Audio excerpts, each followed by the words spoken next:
Hello, good afternoon. Since today po, wala kaming pasok. So, ayan, samahan nyo kami ni Marilyn. Mamimitas kami ng tambis. Ayan na. Si Marilyn po yan. Kayang-kaya lang yan ni Marilyn. So, ang tambis na yan po ay isang puno lang yan sa likod ng house namin. So, sobrang dami po ng kanyang bunga. Ayan, napagtripan lang ni Marilyn na, alam mo na, kunin na, mamitas na kasi sobrang hinog na. Sabi ko sa kanya, kanina kasi plan ko na talagang pitasin yan, tsaka ibenta sa kantin namin. Kasi yung mga estudyante kasi mahilig sila sa mga ganyan, no? Mangga, tamis, yung mga maaasim. Sayang naman, kakanduhulog lang yan kasi.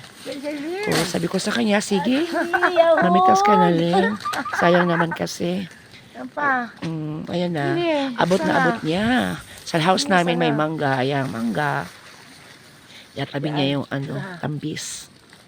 Sige, Lynn. Ayan, medyo marami. Hala, hatakin yung sanga. Wag lang, careful lang kasi baka wag lang mabali yung sanga. Sayang naman kasi mga maliliit pa na bunga.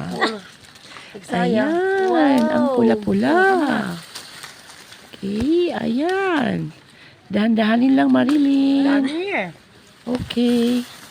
Sige. Makalago lang. Yan. Dami nga. Ang maganda lang sa tambis na yan, wala yung buto, seedless po. Saka masarap ang tambis. Hindi siya masyadong maasim. Matamis yan. Okay. Kaya lang ngayon, medyo maliliit ang bunga niya. Before, malaki ang mga bunga ng tambis na yan. Sayang nga. Kasi nakakahulog lang. Hindi na maabot. Sige, Marilyn, ingat. Okay. Medyo maraming napitas sa Marilyn. Kaya alin mo sa sad pa. Pabot pa mo? Okay, ayan pa. Ang pula niya, pula-pula. Ayun ba, mahilig hawakan mo sa kamay mo. tambis? Video. Ayan. Yan ang nakuha ni Marilyn. Medyo marami na siya. Pula-pula. Kaya bang ubusin ni Marilyn? Kaya ba natin ubusin yan, Lynn? Ayan. Okay, ayan na. Sige. Ang sarap kaya niya. Ay! Okay. Tama na siguro yan, Lynn. Tingin mo, kaya ito ubusin yan? Ang pula-pula. Okay, sige. May tuyo, asin. Ang sarap. Kain tayo.